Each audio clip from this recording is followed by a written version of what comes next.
Mitten's behavior had become a point of concern for Ben. He had never seen her sit in the center of the kitchen and stare at the oven like this. He had to investigate further. Ben knew that he couldn't just let things sit the way they were. He decided to crouch down by the oven to try to look at what his cat was doing. Ben didn't know what to expect when he and his family decided that they would move into his grandparents' old house. It was left to them after they passed away. Ben mourned the loss of his grandparents, but he saw the house as an opportunity to start things fresh. He and his partner Macy were happy for the fresh start, but he had no idea what would happen one day. Ben and his wife packed up their things and sold off their house in Boston to move out to Rhode Island where his grandparents' old house stood. He didn't know what he would be walking into. Their kids, Braden and Camden, were over the moon when they were told they were moving to another home. The boys loved adventure and the unknown. It was something that Ben was grateful for. Because of how old the house was, it meant that it sorely needed some renovations. Once an inspector looked at the home, his biggest concern was the wiring in the house. Once Ben walked through the front doors for the first time in years, he noticed something. It was his grandmother's old stove, still sitting in the corner of the kitchen. The family quickly started unpacking into their new house. The family cat, Mittens, was quick to wander throughout the house, looking for the comfiest spots. She loved the upgrade in space, but just a week after they moved in, she started acting differently. It was in the kitchen where she acted particularly strange. Ben had a close bond with Mittens, so he noticed when she wasn't feeling her best. He picked up on her behavior and felt concern course through him. The cat started to meow around the house. Was she trying to tell him something? Ben started to investigate the cause of her change in behavior. With the renovations underway, there was one thing that Ben refused to replace. It was his grandmother's stove. It was too sentimental to let go. But he had no idea what he was keeping in his home. The cat seemed to gravitate towards the kitchen and the oven. She'd just stare at it for hours. It was as if the cat was possessed by his grandmother. What was going on? He just couldn't understand why Mittens loved sitting by the oven. It became a daily routine and Ben became increasingly worried. Maybe he should have her checked out at the vet. She could be trying to give him a sign that she's not well. Ben wasn't about to take any more chances and he called the vet immediately to make an appointment. Mittens was given a thorough inspection and when the vet was finished, he gave Ben an unexpected report. There was absolutely nothing wrong with Mittens. She was in perfectly good health. Although Ben was grateful for the glowing report, he still couldn't understand her behavior. What exactly was Mittens trying to tell him? He agonized over it. But even though Mittens had this fixation with the oven, he could see that his beautiful tuxedo tabby was doing fine in other ways. She would still play with him and the kids as usual, but as soon as Ben would go to the kitchen, she would sprint ahead of him and look at the oven, and then look at him. Ben was now convinced that Mittens was trying to get through to him. Was she unhappy with her food? They already established that she was physically fine, but maybe he could change her food and see if that's what she wanted. But it yielded no results. Mittens didn't even touch the new food and continued to pester Ben with her constant meows and moans. What was he missing? Something didn't make sense. Something was troubling Mittens and Ben couldn't stand to see her in this frenzy. If she wasn't sitting next to the oven, she was trying to lure any one of them to the kitchen. Macy and the boys also noticed Mittens' constant meowing and couldn't understand why she sounded so annoyed. The family was at their wits' end trying to figure out what Mittens' problem was. One day, as Ben sauntered into the kitchen, Mittens was at his heels, meowing to no end. For the first time, she put her paws up against the oven. Ben thought it was interesting. He saw it as a sign that she wanted him to open the oven. He kneeled as Mittens anxiously stood next to him and opened the oven door. Mittens jumped in and started sniffing the oven. What was she smelling? Was it remnants of Grandma's baking? Ben couldn't tell, but she seemed content to just be sniffing around inside. Ben left her to do what she wanted. It seemed to have calmed her down. It looked like he might have just solved the Mittens mystery. Or so he thought. As the days went by, Mittens became calmer. She wasn't trying to get their attention anymore and was eating and playing as usual. But then something changed. Ben distinctly remembered hearing a noise coming from the kitchen one night. He raced downstairs, baseball bat in hand. He was ready to swing at anyone who was trying to break into his house. His heart raced. There were definitely noises coming from the kitchen. It sounded like things were being moved around. His knuckles were white from the tight grip he had around the bat. He was ready to defend his family. He waited in anticipation and then nothing. He walked into the kitchen and switched on the light, and there sitting in front of the oven as usual was Mittens. Mittens clawed and meowed furiously at the oven and Ben. She was trying to get his attention again. Something must have happened in this kitchen that got her riled up again. But what? There were no signs of a break-in, no shattered glass or broken door locks. Everything was in place. He racked his brain trying to understand Mittens and then he saw it. He couldn't be sure, but Grandma's stove was skewed for some reason. It had been moved. He could have sworn it was straightened and in its place earlier. The oven was standing there for decades and he was positive it welded itself to the wall by now. But Mittens saw his reaction and clawed at him. Was she telling him that he was on the right track? He didn't know if it was anything, but just to appease Mittens, he began moving the old stove. It was heavy, but became easier to move as he swung it out. He noticed several marks and scuffs on the floor. It seemed that this stove had been moved plenty of times before. Was there something behind it? He moved it all the way out and saw something he couldn't believe. He now understood why Mittens sat looking at the oven all these weeks. There was an opening in the wall right behind the stove. It was black with darkness, as if leading to some unknown danger or well-kept secret. Ben stepped back as Mittens let out a low snarl. Whatever was bothering her was inside that hole.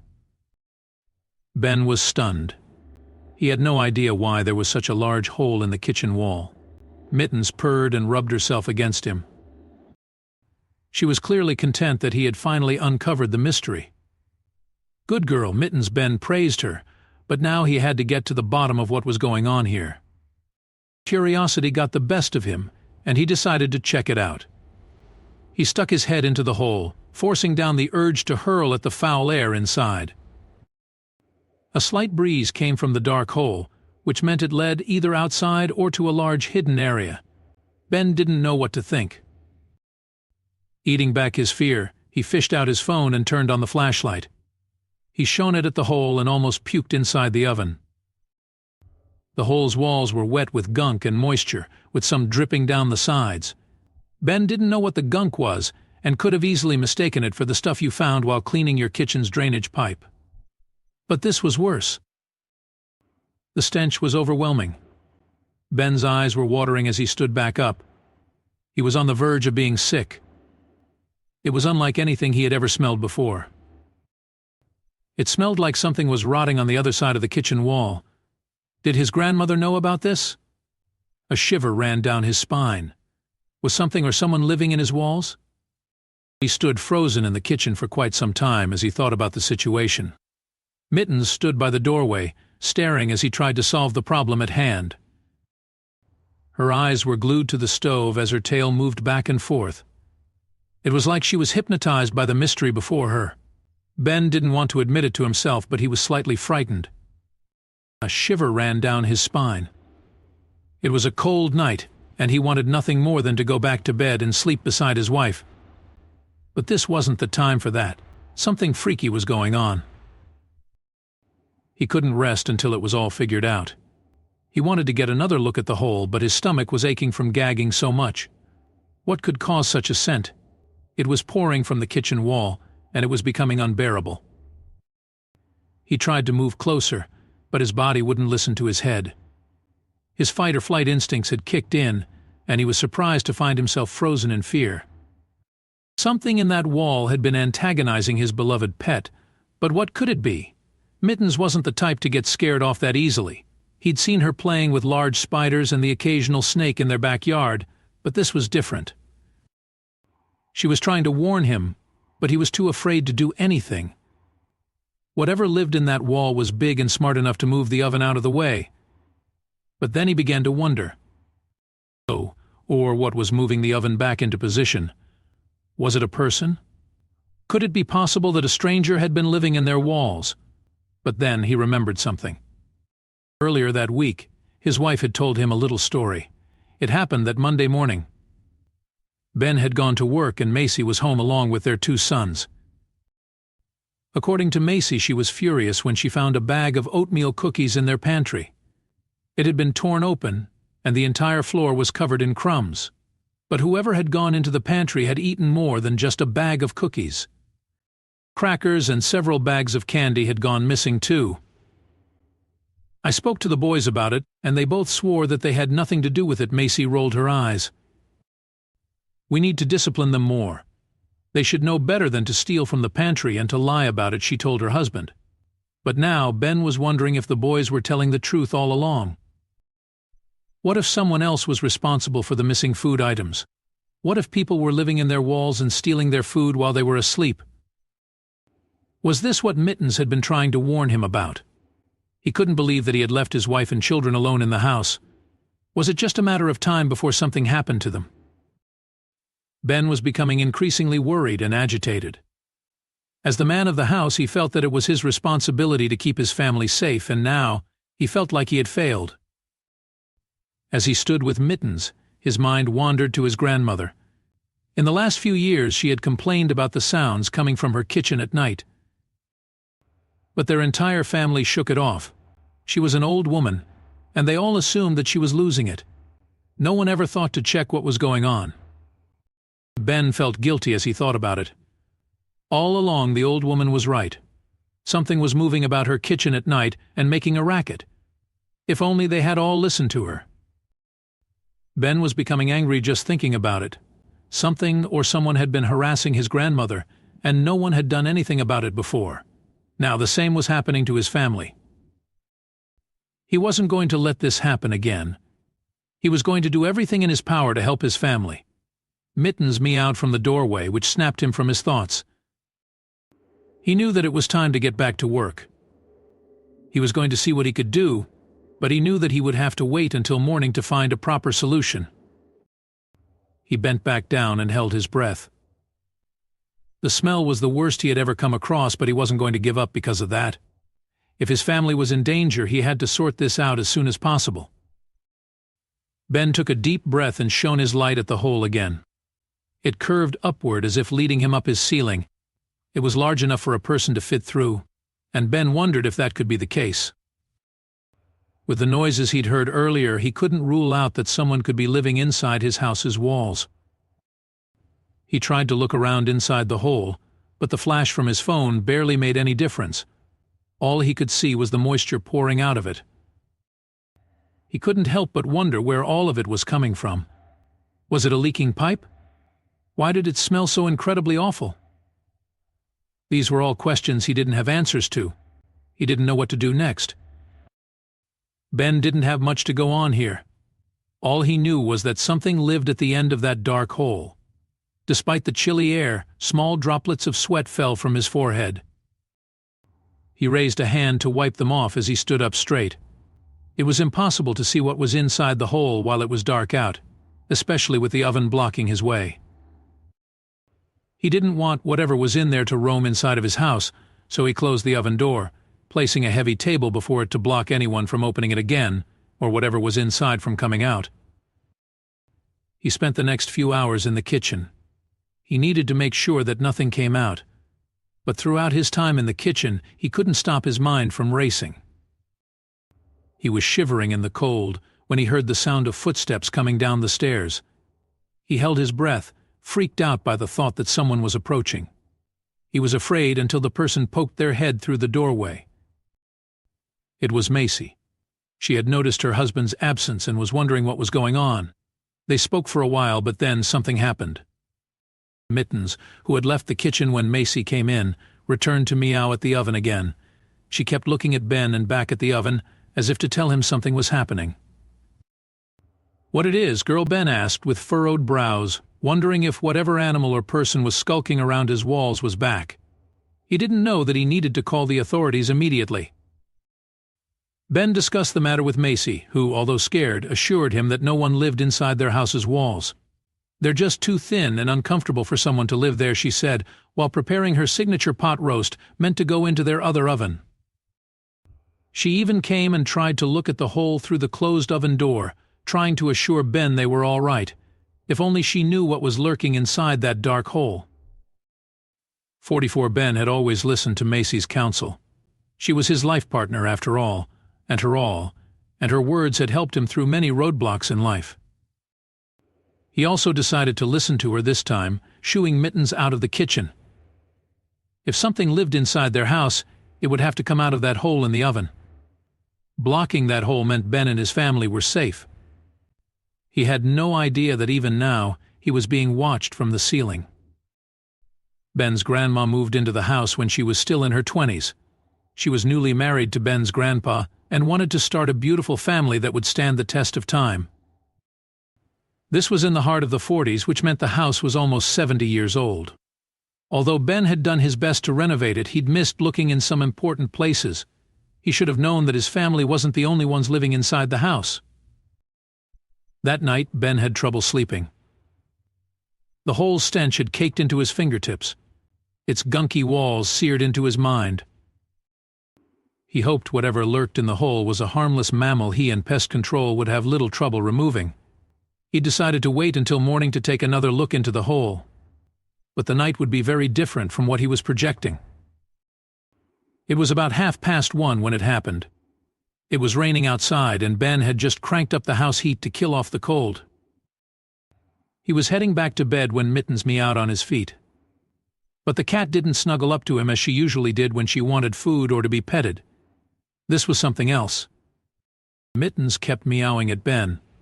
Her meows sounded painful, as if she was in a hurry. Coupled with the pounding rain outside and the darkness inside the house, Ben couldn't help but feel on edge. He settled his mind, watching as Mittens walked a step away and stopped, staring anxiously at him. She kept meowing and moving a step until Ben realized what she was doing. "The kitchen," Ben whispered as realization hit him. Mittens wanted him to see something, and it seemed like time wasn't on her side. Mike didn't turn on the lights. He only followed the cat into the dark kitchen. Mittens stopped at the door, her eerie meows morphing into snarls. And that's when Ben saw it. The heavy table he'd placed against the oven door had been pushed to the side. But that was only half of it. In the darkness, something moved. Mittens launched herself back as if to escape, growling so deeply Ben stepped back too. In the swimming darkness of the kitchen, his eyes caught something that made his blood run cold. Ben wasn't sure he saw what he saw. He flashed his light toward it to confirm his fear, and adrenaline shot through his veins. Something had rushed past the table and into the open oven. But it wasn't a tiny mammal as he'd earlier theorized. No, this was far bigger and meaner. It was far more dangerous. Ben only caught a black and yellow pattern, sheening as it zoomed past his eyes and into the oven's darkness. Even his phone's flashlight didn't fully capture what he'd seen. But it was enough to freeze him in place. He used everything within him to take a step back, followed by another. He needed to get his family out of the house. Ben turned on his heels, rushing to his kids' room. He woke them up, throwing sweaters and rain jackets on their beds and asking them to dress. He darted into his and Macy's bedroom, telling her they needed to leave immediately. "Why? What's going on?" Macy asked. But Ben couldn't muster the words to explain what he'd seen. He only knew his family was in danger. Carrying his daughter and bags while Macy took their son and Mittens, he led them to the garage, where they hopped into their vehicle. But while he was strapping his daughter in, she pointed at the wall. Ben's breath hitched as his sight landed on the wall. Something was moving in the dark, inching away from the wall and coming closer to the car. Ben couldn't jump into the front seat fast enough. The garage door wasn't fully open before he slid out, turning his car around and speeding down the rain-eaten driveway. Macy was already on the phone with the authorities, explaining that something was inside their house. In the corner of her eyes, she saw a shadow easing back into the garage's darkness. Ben drove his family to a nearby hotel and headed straight to the police station. He spent a few minutes with the authorities, explaining everything that happened. He was still unsure if what he'd seen crawling back into the oven and in the garage was a man or an animal. But he wasn't going to take any chances. He drove back to his house with a few officers, ready to crack this case open. He found his garage door ajar the same way he had left it some 50 minutes ago. The rain had stopped by now, the wind howling ominously. Ben's house stood out from the rest of the homes in the neighborhood, challenging Ben to enter. With 2 officers beside him, Ben walked in. He'd already explained what he saw in the kitchen and the garage, to which the officers told him not to be afraid. But this was his family home. The fact that someone or something lived here, too, made his stomach grumble. What they'd find would result in the quarantining of the entire house. One of the officers led the charge, with his weapon ready and flashlight lighting the way. He entered the kitchen, the rest of his team, Ben included, giving him a wide berth. Something snarled. The officer inched back as a hiss took the entire corridor. "Everybody out," now he whispered while taking steps back. No sudden movements. "What did you see?" one of the officers asked him as they entered the living room. "We need to get animal control here now," the officer said. His eyes were wide and his forehead was covered in sweat, even though the house was ice cold. "Why?" Ben asked. "Why do we need to call animal control?" The officer was about to explain everything when the couch moved. Everyone turned to it, flashing their lights toward it. "Please tell me you see that," Ben whispered. Something was inside the couch, moving the cushions up and down. It was big, shaking the entire sofa. Ben's sight caught a scaly tail disappearing into the couch before one of the officers pointed at the kitchen door and said, "I think there's more than one of them."